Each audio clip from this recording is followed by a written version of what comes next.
Good morning children, how are you? बच्चों, आज हम जीके में सीखेंगे चैप्टर नंबर 20 अवर फेस्टिवल्स। बच्चों, आपको तो मालूम ही होगा कि हमारे देश में बहुत सारे फेस्टिवल्स मनाए जाते हैं। दिवाली है, उत्तरायण है, होली धुलेटी है, फिर क्रिसमस है, ईद ए मिलाद है एंड बहुत सारे फेस्टिवल्स होते हैं। अलग अलग धर्म के अलग अलग फेस्टिवल्स होते हैं, है ना। तो बच्चों आज हम सीखेंगे फेस्टिवल्स के बारे में। तो बच्चों, यहाँ पे ये जो पहला पिक्चर है, ये कौन सा फेस्टिवल है? आप देख पा रहे हो कि यहाँ पे एक रावण है, रावण को जलाया जा रहा है। तो ये फेस्टिवल है दशहरा। बच्चों, आपकी बुक में दशहरा का स्पेलिंग रॉन्ग है। यहाँ पे स्पेलिंग था DASHERA, लेकिन दशहरा का एक्चुअल स्पेलिंग है DUSSEHRA। तो ये आपको चेंज करना है। एंड देन बच्चों, आपको मालूम है कि दशहरा हम क्यों मनाते हैं? दशहरा हम इसलिए मनाते हैं क्योंकि इस दिन भगवान राम ने रावण को मारा था, जो एक असुर था, उसे मारा था। एंड इसी दिन अधर्म के आगे धर्म की विजय हुई थी। इसीलिए हम हर साल अश्विन मास के शुक्ल पक्ष की 10वीं तिथि को हम दशहरा मनाते हैं। एंड इसमें हम क्या करते हैं? तो दशहरा के दिन हम एक बड़ा सा रावण खड़ा करते हैं एंड फिर उसे जलाते हैं एंड खुशियाँ मनाते हैं। अभी बच्चों, ये दूसरा पिक्चर है। तो इसमें बच्चे क्या कर रहे हैं? इसमें बच्चे क्रैकर्स फोड़ रहे हैं ना, फुलझड़ियाँ एंड क्रैकर्स फोड़ रहे हैं। तो ये कौन सा फेस्टिवल है? ये है दिवाली। तो बच्चों, हम दिवाली क्यों मनाते हैं, कैसे मनाते हैं? दिवाली के दिन हम क्या करते हैं? घर की साफ़ सफाई करते हैं। दिवाली के कुछ दिनों पहले ही हम घर की साफ़ सफाई कर देते हैं एंड फिर घर को डेकोरेट करते हैं अच्छे से, कलर से, लाइट से एंड कुछ डिफरेंट थिंग्स से हम घर को डेकोरेट करते हैं।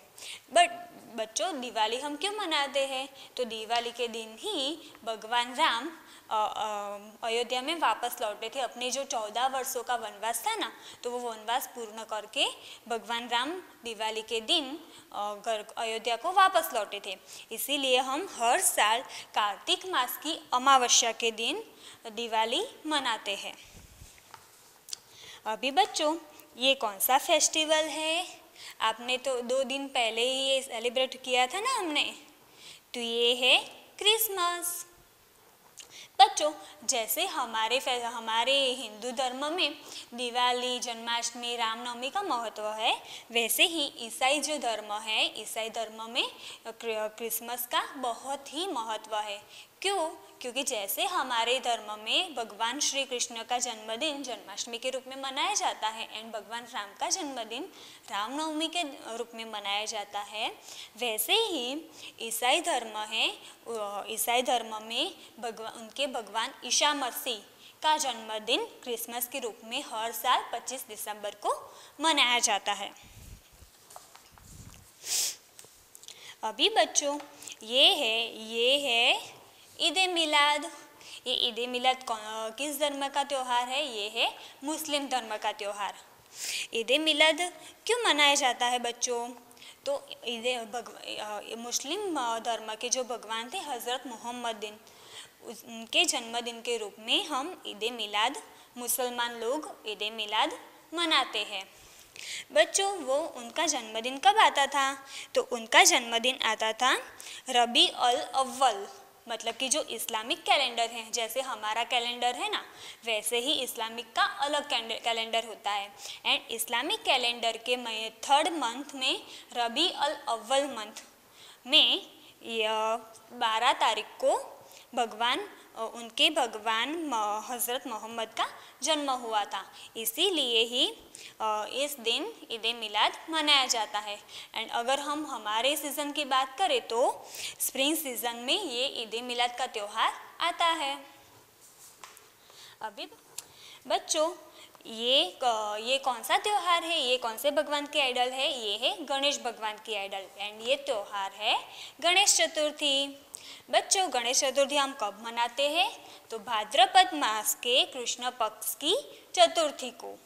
क्यों मनाते हैं? क्योंकि इसी दिन भगवान श्री गणेश का जन्म हुआ था। हम क्या करते हैं इस दिन बच्चों? तो गणेश चतुर्थी के दिन हम भगवान श्री गणेश की आइडल लाते हैं घर पे, उसकी पूजा करते हैं एंड 9 दिन तक हम ऐसा करते हैं। एंड फिर हम गणेश जी की जो आइडल लाई थी वो हम किसी तालाब में या किसी जल में विसर्जित करते हैं। देन बच्चों, ये कौन सा त्योहार है? रंगों का त्योहार होली धुलेटी। तो बच्चों, होली धुलेटी कब आती है? तो होली आती है वसंत ऋतु में फाल्गुन मास की पूर्णिमा को। इस दिन हम क्या करते हैं? तो इस दिन हम होलिका दहन करते हैं। बच्चों, आपको मालूम है कि होलिका दहन क्यों करते हैं? क्योंकि एक पुराने जमाने की बात है, हिरण्यकश्यप नाम का एक असुर था, बहुत ही बलशाली था और उसे अपने बल पे अहंकार था। वो सभी को क्या कहता था? वो सभी को यही कहता था कि आप सबको मेरी पूजा करनी है। अभी किसी इंसान की पूजा की जाती है? पूजा तो भगवान की होती है ना, भक्ति तो भगवान की होती है। लेकिन वो अपने बल के अहंकार में डूब गया था एंड वो सभी को यही कह रहा था कि मेरी पूजा करनी है, जो भी भगवान की पूजा करेगा उसे मार दिया जाएगा। तो बच्चों, उसका जो बेटा था प्रहलाद, तो वो तो निडर था, वो बहुत ही बहादुर एंड निडर था। तो वो तो भगवान का बहुत ही बड़ा भक्त था। तो वो उसके पिताजी से डरता नहीं था, लेकिन भगवान की पूजा एंड भक्ति करता था। तो इसीलिए हिरण्यकश्यप ने क्या किया कि हिरण्यकश्यप ने प्रहलाद को मारने के अलग अलग कई सारे पैंतरे रचे, लेकिन हर बार प्रहलाद बच जाता था। फिर एक बार क्या किया कि हिरण्यकश्यप की बहन थी होलिका, उसे एक वरदान था कि जब भी कुछ अच्छे काम के लिए अगर आग में चलती है तो उसे कुछ भी नहीं होगा। मतलब कि आग में तो हम जल जाते हैं ना, लेकिन होलिका को वरदान था कि वो कभी भी आग में जलेगी नहीं। तो बच्चों, हिरण्यकश्यप के आदेश पर होलिका ने अपने भांजे प्रहलाद को अपनी गोद में लेकर के बैठी, आग पर गोद में लेकर के बैठ गई वो। एंड फिर क्या हुआ कि प्रहलाद को तो कुछ भी नहीं हुआ, क्योंकि प्रहलाद तो भगवान का भक्त था। लेकिन होलिका ने बुरे काम के लिए आग में डूबी थी ना, तो इसीलिए होलिका जल गई। तो इसीलिए ही हम हर साल वसंत ऋतु में फाल्गुन मास की पूर्णिमा को होली का दहन करते हैं एंड होली मनाते हैं। एंड उसका जो दूसरा दिन है उसे हम धुलेटी के रूप में मनाते हैं, एक दूसरे को रंग लगाते हैं। अभी बच्चों, ये है उत्तरायण। तो उत्तरायण के दिन हम क्या करते हैं?